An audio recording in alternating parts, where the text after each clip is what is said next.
Queridos irmãos de Cristo, é sempre um prazer estar aqui para conversarmos em alguns minutos sobre a passagem de Nosso Senhor Jesus aqui na nossa casa, terra. Ele que partiu, mas nunca nos deixou, sempre está conosco. E propagar as suas palavras e dos seus apóstolos até hoje é muito importante, né? Estamos carentes desses conhecimentos. Mas antes vamos aquietar os nossos corações, aproveitar esse momento que nos foi oferecido pelo Lar Espírita Luz e Amor, pelos amigos espirituais, saudando a todos eles, ao mentor da casa, ao mentor de cada lar que está chegando essas palavras,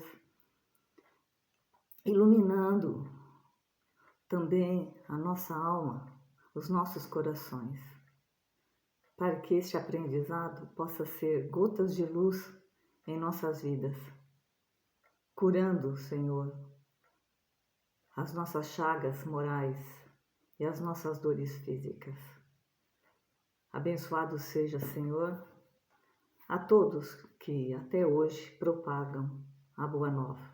Que assim seja. Graças a Deus. E que possamos, então, propagar mais esta passagem que foi deixada na parte da Bíblia que está em Atos dos Apóstolos, que foi escrita por Paulo, né?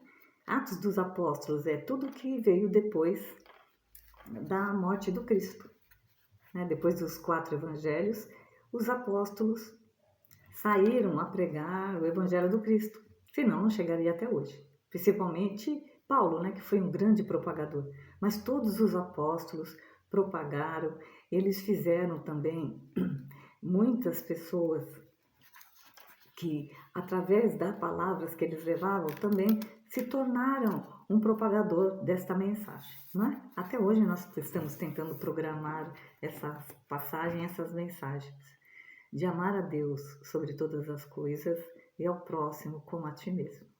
Então vamos ao texto. O texto está no livro Caminho, Verdade e Vida, escrito por Chico Xavier e pelo Espírito de Emmanuel. É o número 48. Guardai-vos. O que a gente guarda? Eu guardo no coração minhas boas lembranças, não é? Posso guardar um documento importante. Guardai-vos, quer dizer, é para você guardar, para sempre que precisar usar, né? Senão a gente não guardava, a gente descartava. Então ele está pedindo, guardai-vos. Este trecho. Estes, porém, dizem mal do que ignoram. E naquilo que naturalmente conhece, como animais irracionais se corrompem. Isto está em Judas, na epístola número 10, quer dizer, na carta que Judas escreveu para Paulo, porque todos aqueles que saíram a pregar tinham dificuldades e escreviam para Paulo, Paulo respondia, para que eles pudessem ter um fortalecimento nessa sua jornada de propagar a mensagem cristã. E não foi fácil. Todos foram martirizados, não é? Aliás, nem posso dizer nada dos dias de hoje, né? O Cristo ainda incomoda muito. Mas vamos guardar, nós que já conhecemos o Evangelho, na sua parte de sentimento, porque só conhecer e não usar não vai adiantar. É igual um remédio. Nós estamos doentes da alma. Precisamos de um remédio. Porque quando a gente está doente do corpo, às vezes precisa de um antibiótico, um anti-inflamatório. Aí o médico receita e a gente não toma. Vai sarar? Não vai. Então, o nosso remédio, que é o Evangelho, se a gente não tomar, né, a gente também não vai curar os nossos espíritos. A gente só vai saber. E só o saber não vai adiantar. Ele ficar só no livro na estante não vai adiantar, né? Tem muitos que desconhecem e aplicam, mas a gente conhece. Então vamos compreender então. Então Judas teve essas dificuldades. Os doutores da lei na época rejeitaram Jesus, porque ele incomodava. E eles queriam pegar Jesus para que ele estava incomodando, tirar Jesus do caminho, e estava indo contra o que eles pregavam, porque eles pregavam a parte material dos ensinamentos da Torá, que é Moisés. Agora, a parte moral, que eram os 10 mandamentos, eles desconheciam, porque os doentes da época, os leprosos da época, as prostitutas da época, os cegos, os paralíticos foram rejeitados por eles.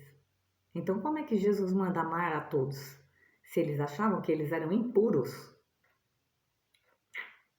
Mal a interpretação do Antigo Testamento. Então, isso incomodava. Então, essa epístola fala sobre isso. Vamos guardar e entender, falar entendendo o que a gente está aprendendo, não é? Então vamos lá. Em todos os lugares encontramos pessoas sempre dispostas ao comentário desairoso e ingrato relativamente ao que não sabem. Almas levianas e inconstantes não dominam os movimentos da vida, permanecendo subjugadas pela própria inconsciência. E são estas justamente aquelas que suas manifestações instintivas se portam no que sabem, como irracionais,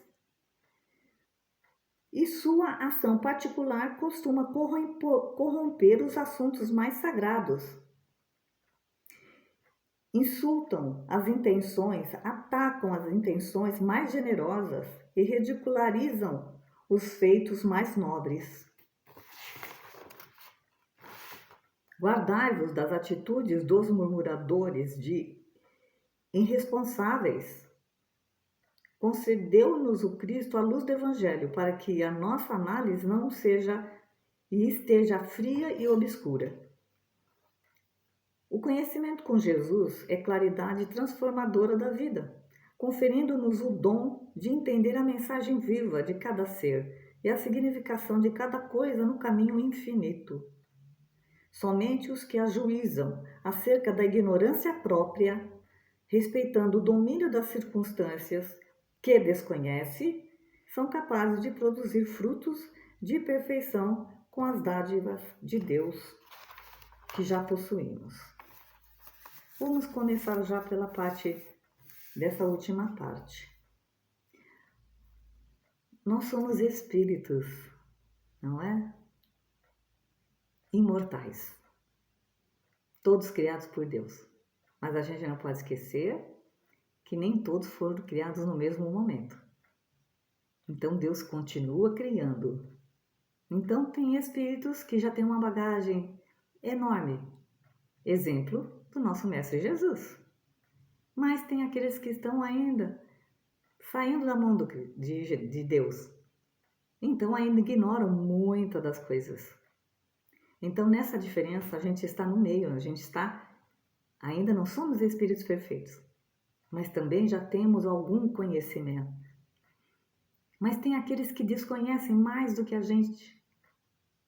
Então, não é justo que eu cobre de alguém o que ele não aprendeu. É mesmo um exemplo da escola, né? Aquele que já está na universidade, ele pode cobrar conhecimento de um aluno que está no nível ainda do primeiro ciclo? Não. Ele não percorreu todo o caminho. Então não tem como eu criticar, dizer que ele é ignorante por não saber, porque todos nós temos o nosso caminho de redenção. Então na parte moral é a mesma coisa. Porque o que o Cristo nos entendia e nos entende até hoje. A gente fala mestre, é o nosso irmão maior. Mestre é aquele que traz conhecimento. E Jesus tinha todo o conhecimento. Ele falava, eu e meu Pai somos um.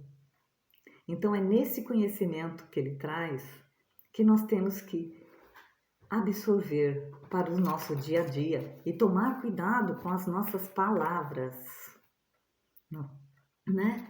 Esse texto enfatiza essa importância da harmonia entre as pessoas, nas palavras, palavras de caridade. É isso que o Cristo vem trazer. Entender que muitos dos nossos irmãos ainda praticam iniquidades, mas eles estão na infância do Espírito, ainda não têm o conhecimento. Eles acham que sobreviver é só pensar em si mesmo, de uma forma egoísta. E nós que já temos conhecimento, a gente também já não é egoísta ainda? Orgulhosos? Então, nós temos muito que aprender. As nossas qualidades semeadas no nosso coração, porque somos filhos de Deus, ainda não estão brotando, não estão dando frutos. Dá um fruto aqui, às vezes tem frutos maduros, né? A gente já tem uma boa palavra, mas ainda tem frutos verdes que a gente desconhece. Então o texto está falando disso. Diretamente, Judas estava preocupado porque ele sentiu o que Jesus sentiu. Aqueles que conheciam a palavra de Deus através de Moisés, que era a Torá, não praticavam. Eles, tendo conhecimento, faziam o inverso. Não respeitavam os 10 mandamentos. E ainda perseguiram aquele que veio dizer que eles estavam equivocados na interpretação, achando que os aflitos, Jesus veio, bem-aventurados os aflitos, os sofredores, eram espíritos impuros, os cegos, os paralíticos, as mulheres prostitutas. Quantos Jesus não curou e isso chamou a atenção? O povo seguia Jesus.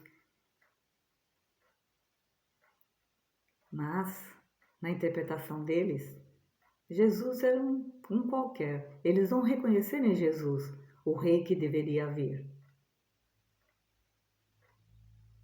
Tanto não entenderam, ou até entenderam, mas não era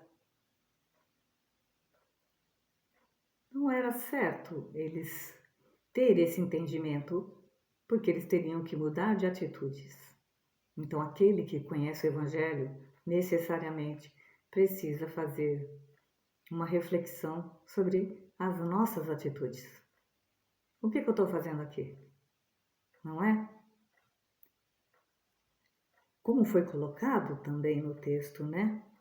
Nós precisamos ainda controlar os nossos sentimentos inferiores que temos, principalmente a maledicência.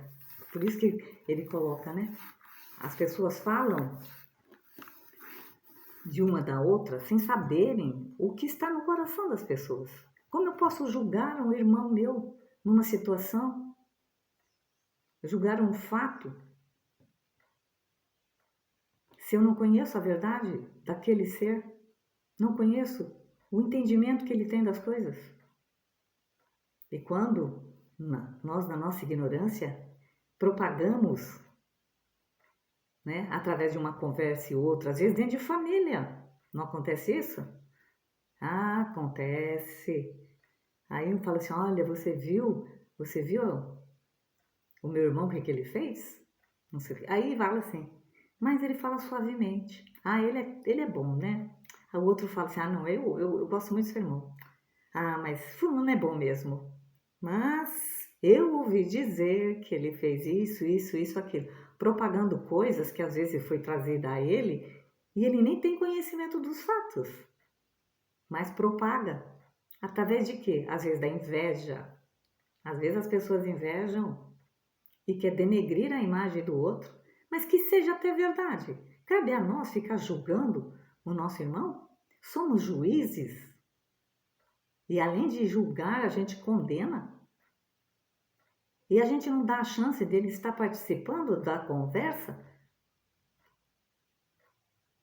que está difamando ele?